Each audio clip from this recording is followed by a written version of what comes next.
మరి ఎలక్షన్ల నాడైతే ఇంకా మామూలు గొడవలు కాదు, ఇంకా మీ అందరికి కూడా దేశం అంతా కూడా చూసింది, ఈ రాష్ట్రమే కాదు దేశం అంతా కూడా చూసింది ఎలక్షన్ల అప్పుడు ఏం గొడవలైనా. ఇక ఉదాహరణకు జగ్గారెడ్డి గారు, అక్కడ ధర్మపురి అరవింద్ నిజామాబాద్లో, ఈ సంగారెడ్డిలో జగ్గారెడ్డి గారు. ఈ జగ్గారెడ్డి గారు మీ అందరికి కూడా తెలుసు, నేను డీజీపీ గారికి కూడా బీఆర్ఎస్ పార్టీ బృందం ఒకటి పోయి డీజీపీ గారికి కూడా ఒక రిక్వెషన్ సబ్మిట్ చేసింది.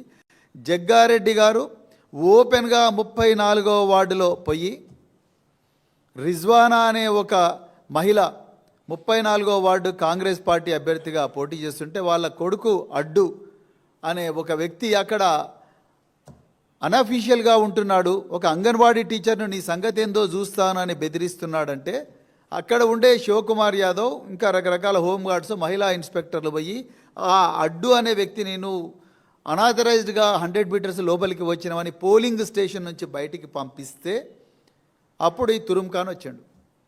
ఈ జగ్గారెడ్డి వచ్చి ఆయన మామూలుగా రాలే, ఓ 5-6 మంది రౌడీ షీటర్లను పట్టుకొని వచ్చాడు. ఈ రౌడీ షీటర్లని మరి రౌడీ షీటర్లు వాళ్ళకేం పని, గోల్కొండలో ఉండాల్సిన రౌడీ షీటర్లు నార్సింగి పోలీస్ స్టేషన్లో రోజు రిపోర్ట్ చేయాల్సిన రౌడీ షీటర్లకు సంగారెడ్డిలో ఏం పని, అది కూడా TPCC working president ex MLA Jaggareddy గారు రౌడీ షీటర్లను తీసుకొని పోయిండు. ఇంకా మీరు చూడండి, రౌడీ షీటర్లను తీసుకొని 100 మీటర్స్ దాటి పోలీసులను దొబ్బుకుంటా డిఎస్పీని సత్తయ్య గౌడ్ను దొబ్బి వాళ్ళని దొబ్బి వీళ్ళని దొబ్బి మొత్తం కూడా పోయిండు. ఇక చివరికి పోలీసు వాళ్ళు ఒక దగ్గర ఆపిండ్రు.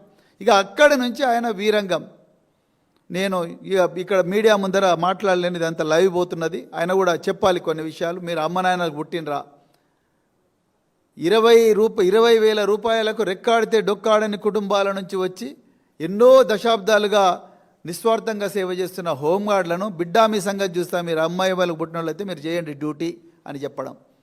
ఆ శివకుమార్ యాదవ్ అని presidents police medal for gallantry తీసుకున్న ఒక ఉత్తమ పోలీస్ అధికారిని, మాఫియా డాన్లను కూడా తుపాకులతో కాలుస్తే వాళ్ళ గుళ్లకు బెదరకుండా ఎదురు కాల్పులు జరుపుతూ హైదరాబాదు నగరం నడిబొడ్డున వాళ్ళందరినీ కూడా పట్టుకొచ్చి పోలీస్ స్టేషన్లు వేస్తే భారత రాష్ట్రపతి ఈ శివకుమార్ యాదవ్కు గ్యాలంటరీ మెడల్ ఇచ్చింది. దేశంలో కేవలం 5,000 మందికి మాత్రమే, 5,000 నుంచి 6,000 మందికి మాత్రమే గ్యాలంటరీ మెడల్స్ వచ్చినాయి ఇప్పటివరకు, స్వాతంత్రం వచ్చినట్టు ఇప్పటివరకు.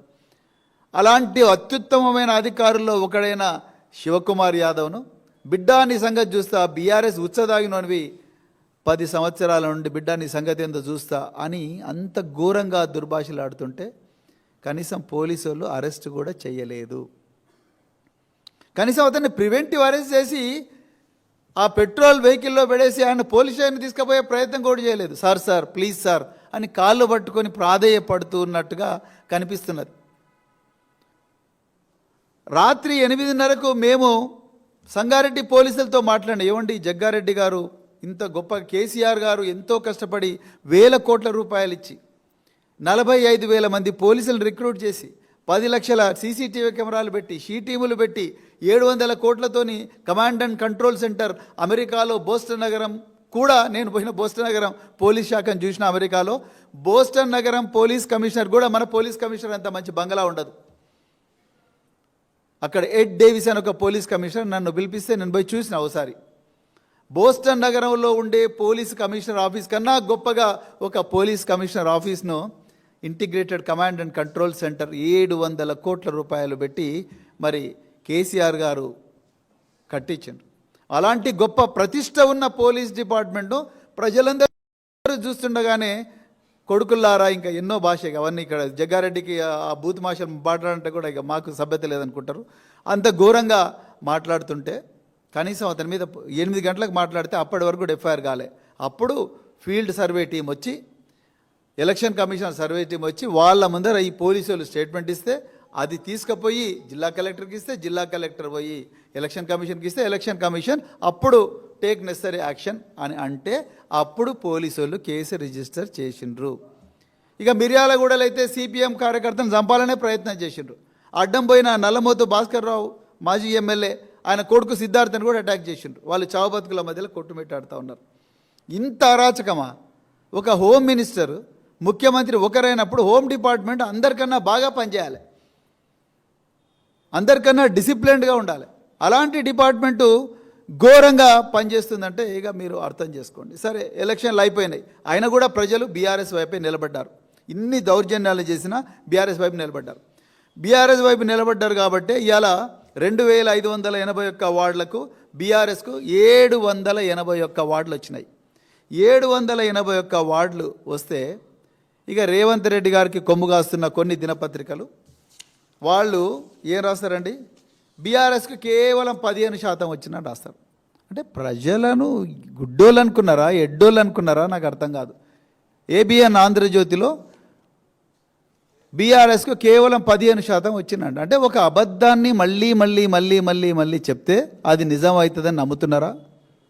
ఇలా ఏబిఎన్ వేమూరి రాధాకృష్ణ గారే దీనికి ఆన్సర్ చెప్పాలి. అంటే ఒక పత్రికను టార్గెట్ చేసి మాట్లాడుతున్న విషయం కాదు మేము చెప్తున్నది. వాస్తవాలు ప్రజల ముందర పెడుతున్నాం, నిజాలు నిర్భయంగా చెప్పడానికి ప్రయత్నం చేస్తున్నాం. ఎందుకింత కసి అసలు? మరి ఆనాడు శ్రీశ్రీ ఏం చెప్పిండు, పెట్టుబడికి కట్టుకథకు పుట్టిన విషపుత్రికలు మన పత్రికలు అన్నాడు శ్రీశ్రీ. మరి దాన్ని నిజం చేస్తున్నారు రాధాకృష్ణ గారు? మీరు ఎందుకింత విషం చిమ్ముతున్నారు? మీరు లెక్కలు కూడా సరిగా రాను ఎట్లా పెట్టుకున్నారు మీరు? ఎడిటోరియల్ బోర్డ్స్లా, బ్యూరోలలో ఎట్లా పెట్టుకున్నారు? కనీసం ఆ percentage 781 divided by 2581 multiplied by 100 కొడితే పర్సంటేజ్ వస్తుంది కదా. అది కూడా చేయకుండా డైరెక్ట్గా పెట్టినరు, పెట్టి 15% వచ్చిండ్రు. తర్వాత మరుసటి రోజు ఎలక్షన్ కమిషన్ మొత్తం కూడా పర్సంటేజ్ ఇచ్చింది. మొత్తం కూడా పర్సెంటేజ్ చాలా క్లియర్గా ఎలక్షన్ కమిషన్ చెప్పింది. 32% మున్సిపాలిటీస్లో వచ్చింది, కార్పొరేషన్లో 29% వచ్చింది. టోటల్గా 29% బీఆర్ఎస్ పార్టీ తీసుకున్న చరిత్రలో ఏ అపోజిషన్ పార్టీ తీసుకున్నంత గొప్పగా 2 సంవత్సరాల్లోనే బీఆర్ఎస్ పార్టీ తీసుకున్నది. అది అందరికీ క్లియర్గా తెలుసు. మీరు నిజం చెప్పండి కదా. నిన్న ఎలక్షన్ కమిషన్ చెప్పిన తర్వాత అప్పుడు మళ్ళీ చేంజ్ చేసి పంపించిండ్రు ఆంధ్రజ్యోతి దినపత్రిక వాళ్ళు. అంటే నేను ఏం చెప్తున్నా అంటే, ముఖ్యమంత్రి గారు ఏవైతే కోరుకుంటున్నారో కొన్ని ఛానళ్ళు, కొన్ని పత్రికలు అదే విధంగా ప్రజలను తప్పుదోవ పట్టిస్తున్నాయి. అది ఇప్పటి నుంచే కాదు, మొదటి నుంచి జరుగుతుంది. ఫార్ములా ఈ కేసు ఇప్పుడు మొత్తం కూడా ప్రజలందరూ కూడా మున్సిపల్ ఎలక్షన్ల గురించి మాట్లాడుతుంటే సడన్గా ఫార్ములా ఈ కేసు గురించి మళ్ళీ లీక్లు. అది లొట్టపీసు కేసు అని ఆల్రెడీ చెప్పడం జరిగింది, తుఫేల్ కేసు అని చెప్పడం జరిగింది. అంతా పారదర్శకంగానే జరిగింది, అంతా కూడా ప్రభుత్వ జీవోల ప్రకారమే జరిగింది. ప్రభుత్వ బ్యాంకుల ద్వారానే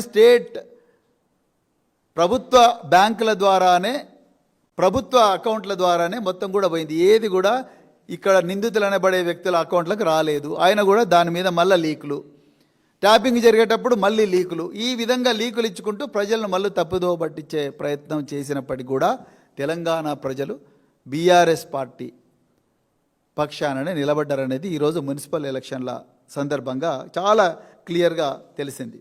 ఇంకా కొన్ని యూట్యూబ్ ఛానళ్ళు అయితే బీఆర్ఎస్ పార్టీకి 0 స్థానాలు వచ్చినాయని కూడా చెప్పిండ్రు. 0 స్థానాలు.